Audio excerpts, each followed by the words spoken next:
মাগো, তোমার জন্য একটা সুন্দর জামা কিনেছি, সাথে চকলেট।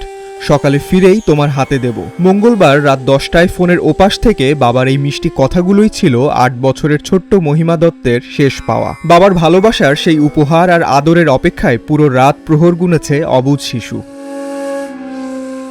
কিন্তু মহিমার সেই অপেক্ষা যে আর কোনোদিনই শেষ হবে না। বাবা মা আর কোলের ছোট্ট ভাই সবাই দেশে ফিরছেন ঠিকই, তবে হেঁটে নয়, শক্ত শীতল কফিনবন্দি হয়ে।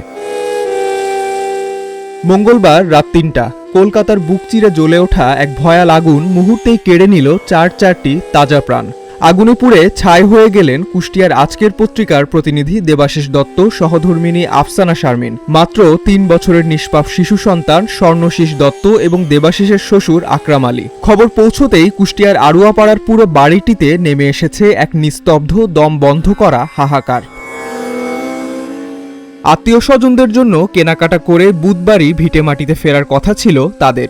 বাড়ি ফেরার সেই আনন্দের মাঝেই ফোনে শেষবারের মতো মেয়ের গলা শুনেছিলেন দেবাশিস। কুষ্টিয়া শহরের এডুকেয়ার স্কুলের কেজি শ্রেণীর ছোট্ট মহিমা এখনও কিচ্ছু বুঝে উঠতে পারছে না। চারপাশের মানুষের ভিড় আর কান্না দেখে সে বিভ্রান্ত।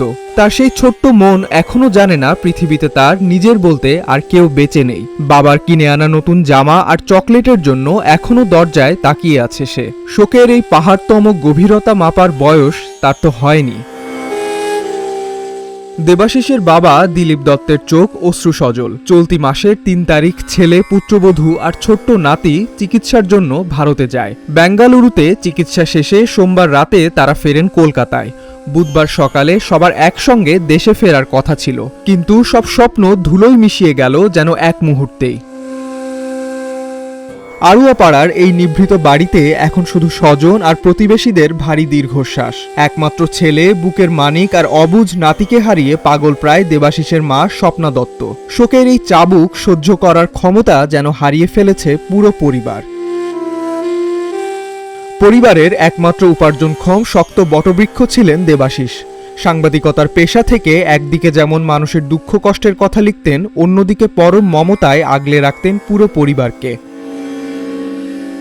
কুষ্টিয়ার এনএস রোডের আলো ভবনে দেবাশিসের নিথর অফিসটিতে গেলে এখনো চোখ জলে ভেসে ওঠে। টেবিলের ওপর ঠিক আগের মতোই একা পড়ে আছে তার ব্যবহৃত চশমাটি। পাশে নিঃসঙ্গ ল্যাপটপ, যেটিতে আঙুল ছুঁয়ে তিনি এতদিন এঁকেছেন কুষ্টিয়ার মানুষের সংকট, সম্ভাবনা আর জীবনের গল্প। মানুষের সুখ দুঃখের সাথেই দেবাশিসের সেই প্রিয় চেয়ারটি আজ ভীষণ শূন্য। অফিসের সেই খালি চেয়ারটির চেয়েও শতগুণ বেশি শূন্য হয়ে গেছে দেবাশিসের ঘরটি। আর বাবার ফেরার পথ চেয়ে বসে থাকা অবুঝ মহিমার কাছে এই মহাশূন্যতা হয়তো আজীবন এক না বোঝা যন্ত্রণা হয়ে তাড়া করে ফিরবে। ডেস্ক রিপোর্ট, আজকের পত্রিকা।